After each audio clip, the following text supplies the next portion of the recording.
All right, thanks for staying tuned. Now, as we explore how we can empower SMEs through innovation, we'll tackle some challenges that SMEs face.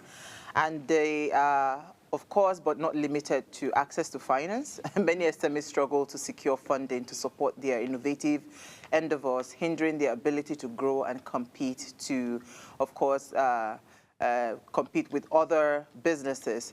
Also, more challenges, right, to address would be infrastructure, poor infrastructure, regulatory and tax burden rather, technology and digital gaps, market competition and access, talent and skill shortage, economic and political instability, and security concerns. So I'll stop here for now, right, and I'd rather invite my guest. So joining me to unpack how we can surmount these challenges is Uzoma Dozie. He's a visionary leader in Nigeria's financial sector with over 30 years of experience, bridging traditional and digital banking. As the only individual to have led both a top-tier commercial bank and a digital bank in Nigeria, he brings a unique, holistic perspective to the industry's evolution. As the founder of Sparkle MFB, that's the microfinance bank, he is redefining financial inclusion by leveraging technology to empower underserved communities, particularly women, small businesses, and the unbanked. He's a very passionate advocate for innovation. Uzoma is also committed to harnessing technology as a driver of economic growth and social progress across Nigeria and Africa. Thank you so much for joining me. Thank you very much. This is the, how many years later?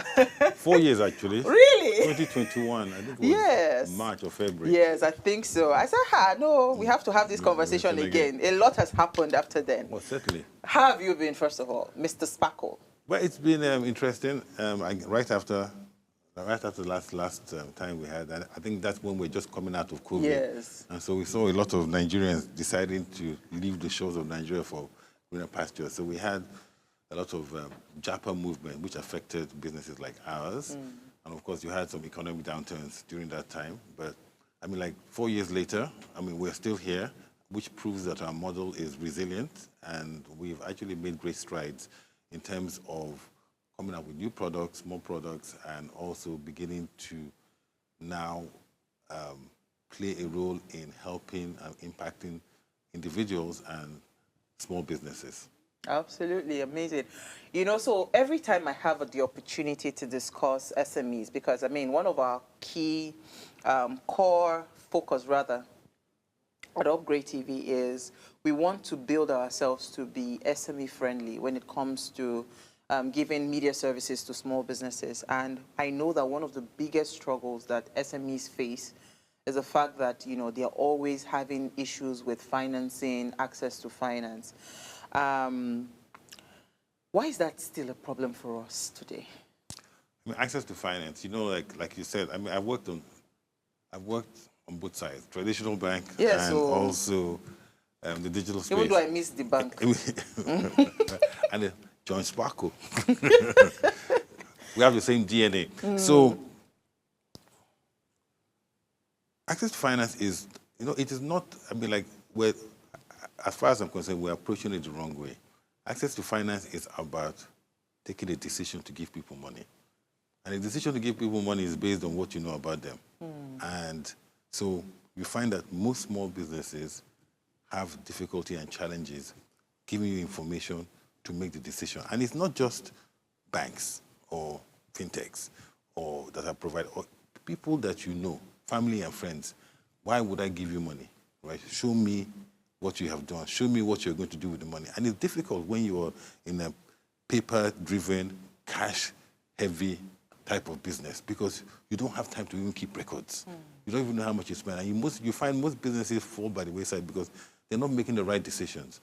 And so and one of the reasons why we were very focused on and intentional about small businesses was that we were not just going to provide you a bank account because every bank provides everybody a bank account. We're going to provide you with those necessary tools that you need as a business to capture that data that will now turn it into information to make decisions. At a glance, you become the beautiful bride. Exactly. So you have simple things, your payroll, your inventory, your invoicing, your customer database, and even how to calculate your tax or even include your tax in your transaction. So you are actually now inclusive in that environment. That's what we strive to do. And once you do that, and once I see your books, why would I want to lend to you? Because you're giving me information, you're giving me insights into your business. Why I want to invest in your business? And so that's what we're trying to do. But of course, it requires a lot of hand-holding, a lot of education, and a lot of change. People are resilient to change. But now, with the role that the government is trying to play in actually changing people's ideas, mindset. You can see, like, in a few reforms that have come, we're going to get there faster than we think. That's very interesting. So it means that at a glance, once I probably subscribe to your services, it then does it take off the headache of me having to have like internal auditors, having to hire those? Because it's almost like, when I'm hearing you say, it's like you are now my what's it called, contract staff. Yeah. You are helping me as a small business to put a proper structure. Like when you look to start a business today, like 20 years ago, when you wanted to start a business, first of all, you go and find a place. You will now look for the right people, a person who's going to be your inventory manager, your bookkeeper, so to speak, and somebody that is going to help you in business development. And then you have to go and get, if you want to be formal, open your bank, open your business. Registration, CSA and all that, and of course go to bank. And bank is, today, bank is interesting anyway, sure. So but today you can actually do that without actually stepping out of your house, right? And you can do that by just the Sparkle way. Well, since we're on ways, the Sparkle way is you go to the web, you can actually incorporate your business, get your taxation, open your bank account, and then that will take about 2 or 3 days, and then you're up and running. Now, think about it even from a logistic perspective. Like the challenges in Nigeria, you don't have to move anywhere, you don't have to talk to many people, and it is process-driven. You're not talking to anybody, you're not giving anybody any favors, you're just going through a process. And so that is how we see business evolve. And when we started Sparkle, it was, why can't we offer the same service? We have used technology to make it easy for people to open bank accounts, individuals, without actually walking into a bank. Why should small businesses be different? And so that's what we've actually been able to achieve. But we've taken it one step backward and said, you wake up in the morning and say you want to start a business, in the next 3 days, you should be able to have achieved that. That's amazing. So let's still stay on access to finance. Issues around high interest rate, because we cannot take away the fact that small businesses, I don't think we have friendly interest rates when it comes to access to finance. We also have issues around very strict collateral requirements. We also have issues around limited access to venture capitalists or angel investors like you, But I'm guessing that by the time I get on the Sparkle platform and they see that we are trying, then low financial literacy is also another issue, because I heard you say that part of it, hand-holding and training as well. So speak to why we still have an issue of interest rate. I feel like this terrain is not friendly for small businesses at all when it comes to interest rates and all of that. And I wish somebody would just wake up and start to give us better rates so that we can actually expand our businesses, right? So interest rate, strict collateral requirements, and limited access to venture capitalists and angel investors. On interest rates, it's a function of our ecosystem. Today, MPs, minimum, the MPR is mid-20s. And that is your risk-free rate. And so everything is going to fall from that. So if you want to put your money in a bank today and they give you 2% interest rate, you will probably be angry as well. So the cost of money is high. And so what you do have is that you have a high interest regime, whether you are in a big business in manufacturing, whether you're a bank or whether you're a small business. Now, the riskier you are, the higher the premium is going to be from that risk-free rate. And so for small businesses, they're in that area where, because going back to what I said, because I am not certain about the information that even the information you're giving me, I'm not certain about how credible it is. And so I'm going to put a higher risk premium. Of course, which of course high interest rates too is not so good for businesses as well, and it's anti-competitive. And so the only way for us to reduce interest rate, even or make relative to what other big businesses are doing, is by formalizing your business. And when I say formalizing your business, putting in a structure where you can collect data, where you can show people that this is how much you're generating, and this is how risk-friendly your business is. Now, even when you do that, part of the problem is the infrastructure of lending. Infrastructure of lending in Nigeria favors big businesses. So the cost of a traditional bank lending to a small business is too expensive that it doesn't make sense, right? So they put a premium there. And so when we started Sparkle, we said, okay, that's why we're going to focus on small businesses, and we're going to provide them the interest rates that even, should I say, larger SMEs get, because we're going to ensure that if you want to get this rate, and that's part of financial education, if you want to access relatively low interest, this is the way that you must run your business.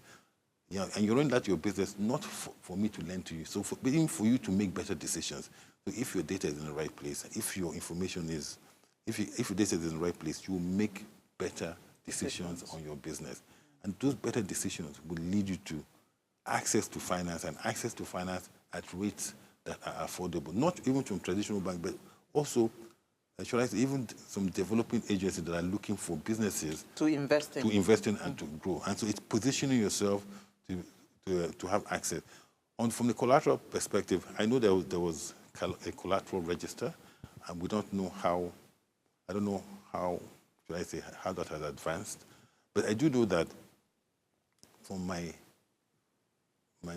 learnings, or what I learned in Credit 101, it is, the primary, we focus on the primary payback and not collateral. We don't do collateral lending, it's primary, and so you have to understand the cash flow. And understanding the cash flow means that you must see the customer's books. And it is the data that helps. And today we have, and that's the beauty about technology, today we have credit engines that have algorithms there that can say, okay, based on this cash flow, I can see what this guy do with his business, the riskiness of his business, and how much we're ready to lend to them. And the more data that you provide, or you provide to us, the better the decision we make on you. So it's a journey that is starting, but we can see, but the journey that is starting, but it requires hand-holding education, and when I say hand-holding, it's not necessarily physical. Yeah. Things like generative AI are playing a big role in ensuring that providing that assistance to people. AI is actually changing the game for a lot of businesses that are embracing technology, because I know that before, if I wanted to do a proposal, I would have to go through a lot of hassle. Now you just go either on DeepSeek or you go on ChatGPT, and something just helps to come out. But you see, I like where you're going with the conversation, and I see it, but I'm really hoping that we can get to that point where small businesses really find very tailored solution, and I think that's where you kind of like summed that conversation. Let's move on to poor infrastructure, right? Because again, but before we go on poor infrastructure, there are some businesses, like for instance, ours, media, right? Media is not that kind of transaction where you can be seeing cash flow anyhow. It's quite tricky. And I know some businesses that require certain kinds of patient capital. How do those kind of business position themselves in a way that they still look like, okay, I see where you're going and I'm able to still invest in you? Well, then again, it's a story that you have. And it's like every business is, what story is the story that you're telling, and living that story. So what are you trying to do? Howard, what are you trying to do? What are you trying to do that is different from what others are doing? What others are doing? What are you doing that is going to be sustainable? What is the addressable market? How are you going to make money out of it? When are you going to make money out of it? So being able to tell that story convincingly is what's going to bring your investors, who are going to bring that patient capital. The working capital is going to come from, okay, we've started our business, and we started our business, we've proven the model, but we need to enhance our working capital, and that's where platforms in the ecosystem will help. On the lending bit, going back to lending, is a part of the problem we have today is that, like I said, big banks have all the data of small businesses. So there's some small businesses that have banked with traditional bank for 20 years, never borrowed in their life, and when they go out to borrow, they say no. And that's because they will always say no because it's not cost effective. Now that's why at Sparkle we're also advocates of open banking. And open banking certainly just means that Bank A, please give me all my data. Let me give permission to Sparkle to take a decision on whether to lend to me or not. Based on based on your 20 years. History, yeah. So I don't want you to give me the data. I want to pull the data directly from veritable sources. And when that happens, what will happen is that even the big banks will now start putting structures in place to be able to lend to people. And that's when you will see competition. Until the power is back in the hands of the customers, that's when you're going to see a real drop in cost of finance, and you will see more innovation there. And so that's why we at Sparkle are an advocate of open banking, because we actually want to open it up, because it is actually closed and locked. That's amazing.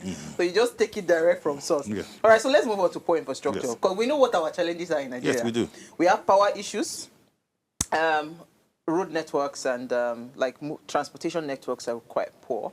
There's also poor internet, right? Because again, all these were relatively poor internet. But trust me, we have like 4 different networks here. So it decides to just, go off. What would we do?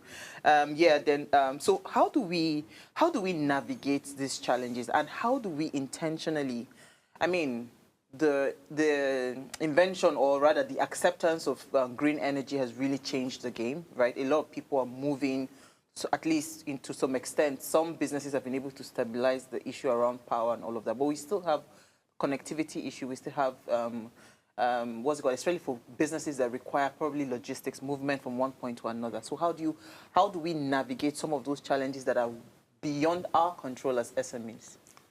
Well, they're beyond our control as SMEs, but everybody else as well. And I would say the reason why larger organizations would probably do better is, one, because they have a lot of capital. So the ability to absorb losses. And then, of course, they will benefit from economies of scale as well. While as a small business, you are actually accessing or acquiring resources as you need them. You're paying as you go. Now, and I think that's where you have to. So even though the technology or the internet is haphazard, that's where you actually have to leverage technology to lower your cost of doing things. Now, let's take a business, for example. So I am in the food business. So all I need to do is prepare my goods, create awareness, and then get it delivered to my customers. Absolutely. Now, there are logistic companies around, right? So instead of you now taking on increased operational risk, right? It is collaborate, because it's already a shared resource. So we have to find areas where, okay, how am I going to get my goods to market?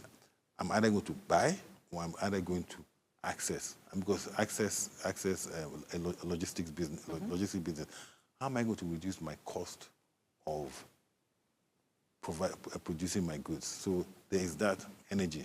So inverters, solar energy. So those are one-time investments that will reduce your cost of operations over time, over a period of time.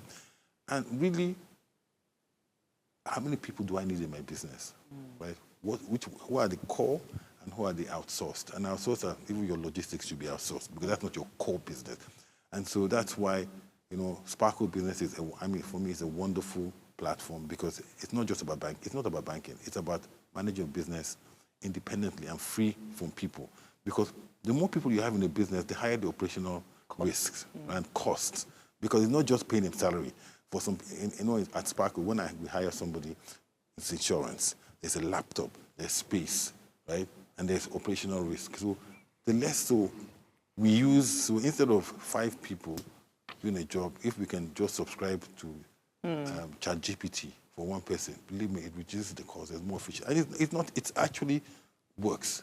I'm more efficient now. If I don't use ChatGPT 5 times a day, I think I'm not being efficient because there's so many things that you can do. And for businesses today, the free model, the freemium model subscription goes a long way to help them do business. You don't have to get a consultant to do, even to start a business.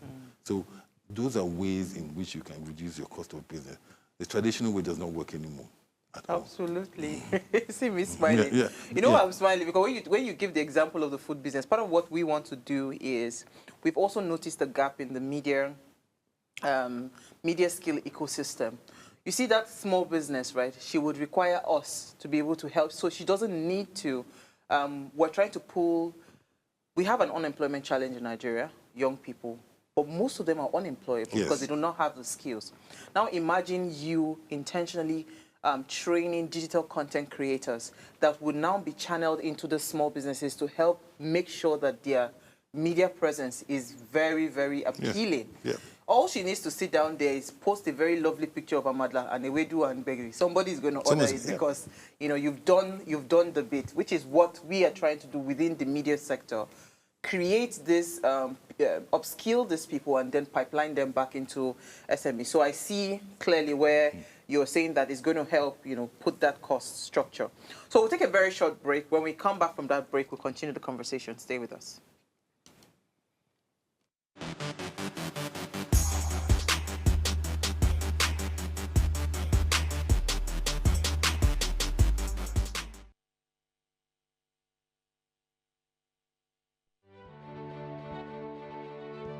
Nigeria, by extension Africa, battles a growing youthful population and with little or no meaningful engagement leaves a ticking time bomb on our hands.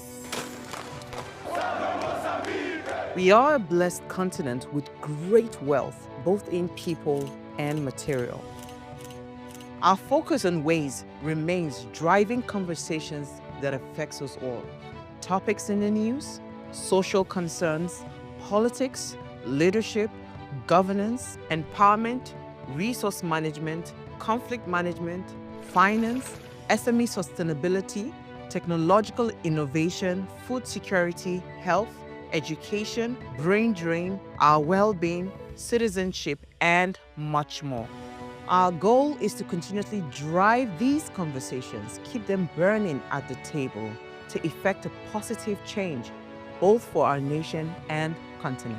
Ways, what are you saying, has a secret ingredient that completes the conversation every single episode, and that ingredient is you. Our past conversations shaped our yesterday. To shape our tomorrow, we must keep talking. So, I want to hear you. Be a part of our live conversations Mondays through Fridays. And let's all have our say.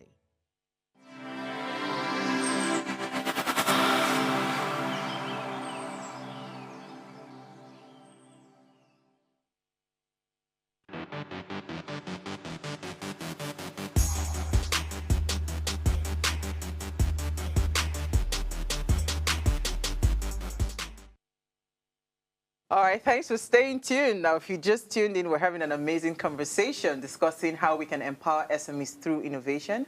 Please, let's hear what you have to say. Remember, you can join this conversation. Send us an SMS or WhatsApp to 081-803-84663. Send us, you can call us on 07025007749 or 07014242420. You can also join, just send us an add me to WhatsApp. You can join us via video. Yes, let's hear what you have to say. So, I mean, we've been having an amazing chat on this conversation around, what's it called, SMEs and innovation and all of that. Recently, I think it was even yesterday actually, I had a conversation with someone from the company is called Order Paper. They monitor what is going on in the National Assembly. We've seen all the laws that are being passed around tax reforms and all of that. And I know that one of the challenges that small businesses face, I like the idea. In fact, that one you said is what I really want to, why I want to put my business on Sparkle, because again, most businesses are not able to monitor what their taxes should be and all of that. And with this tax reforms that is going on, I'm hoping that it would address some of the multiple taxation, because some businesses, you pay federal, you pay state, you pay. So imagine if you have that partner that helps you to tell you that these are the things that are required for you to pay and all of that. It just helps, right? So, I mean, just to just touch a little bit on how well we're doing as regards to tax regulations, and what are the tax burdens that really, really stifle the growth of SMEs that, you know, that if you had the opportunity to address, you know, you would probably help with that. I think there are too many, and they're very complex, and you're burdening people who won't pay. I think one in, I know 70% or 90% of businesses in Nigeria don't pay tax. And not that they don't want to pay tax, it's that they don't understand what they're paying for, and there's a lack of trust in the process. Now, the great thing about the new withholding tax laws is that it is trying to incentivize businesses to formalize. Now, most of the businesses in Nigeria, you have 40 million businesses, and they say that 75% are informal. They are informal because, and then you, like when most of your businesses are in the informal sector, you have to question which is the real formal sector and which is not the real formal sector. And people are logical. They are informal because the cost of being formal is too high. And so they are better off staying informal.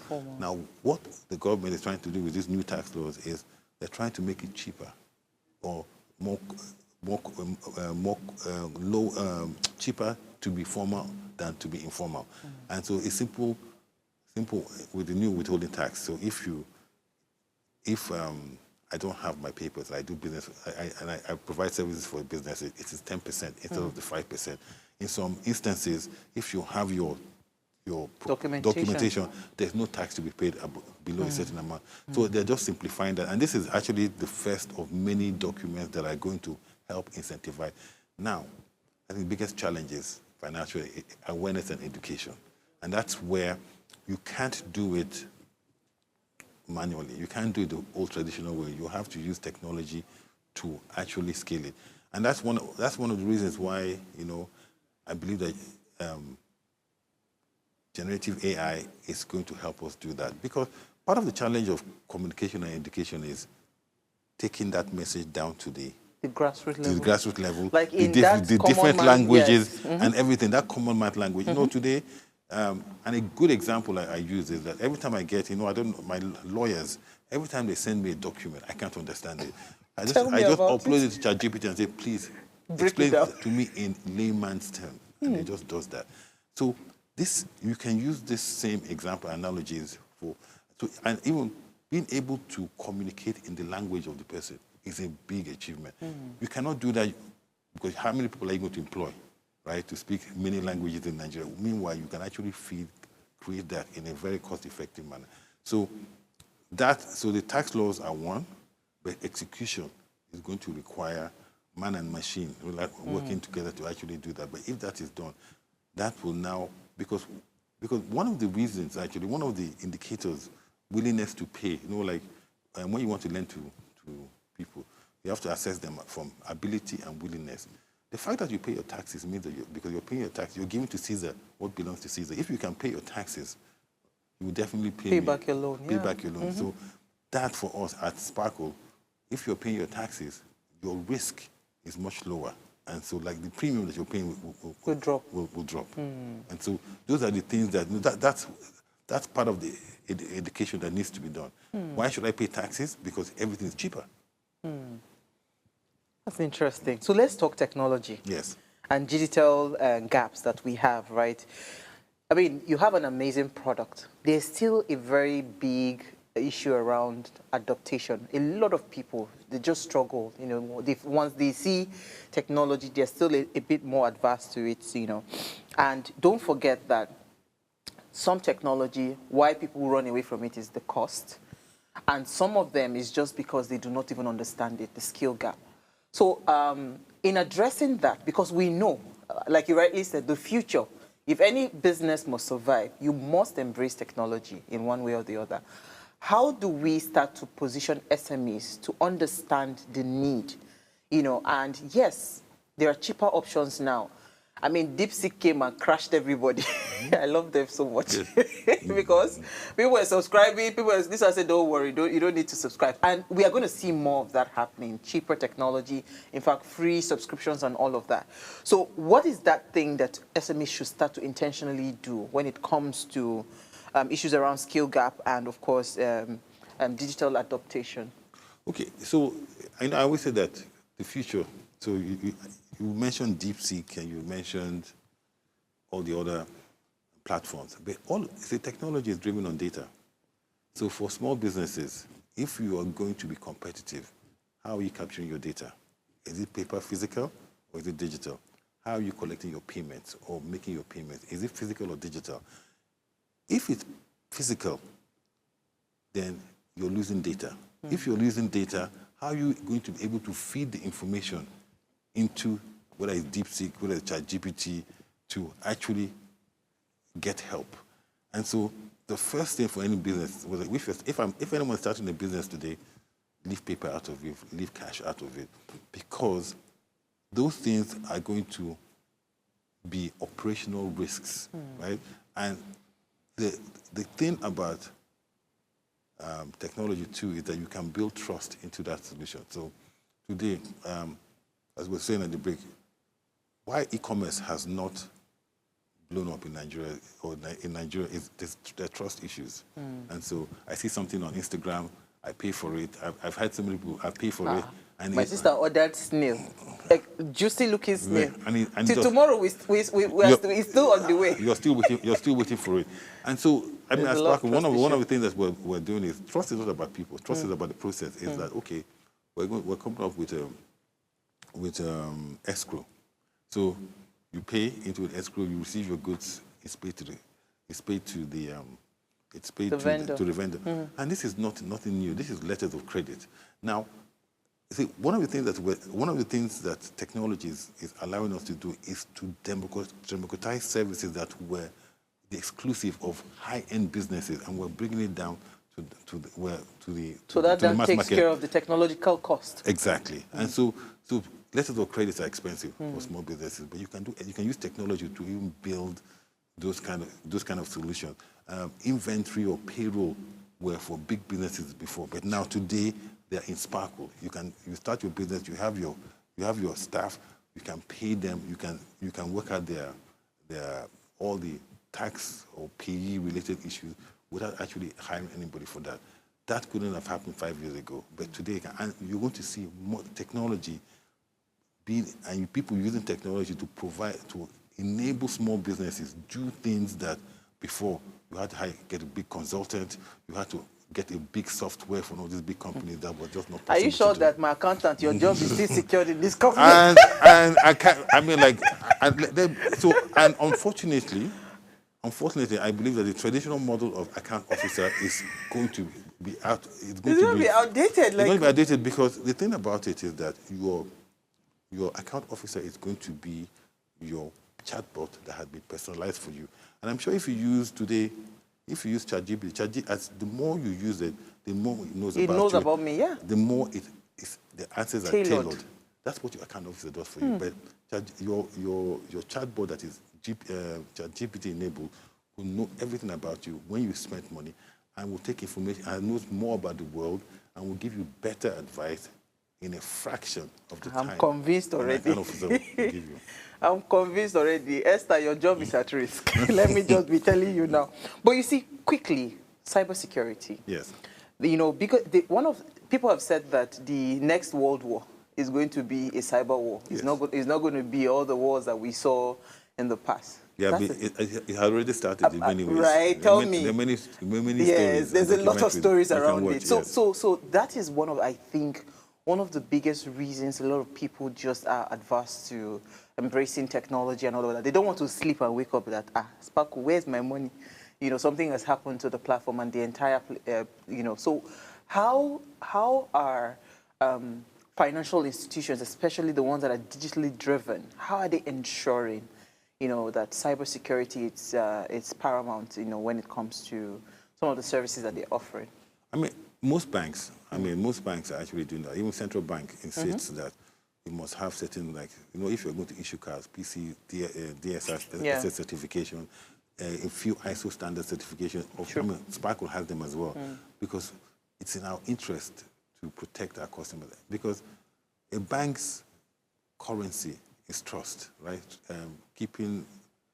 Securing either customers' information or customers' money. And so if you cannot show that to do that, then you lose your license or you lose the trust of the customer. One of them will come fast and furious. So there's a lot of investment in.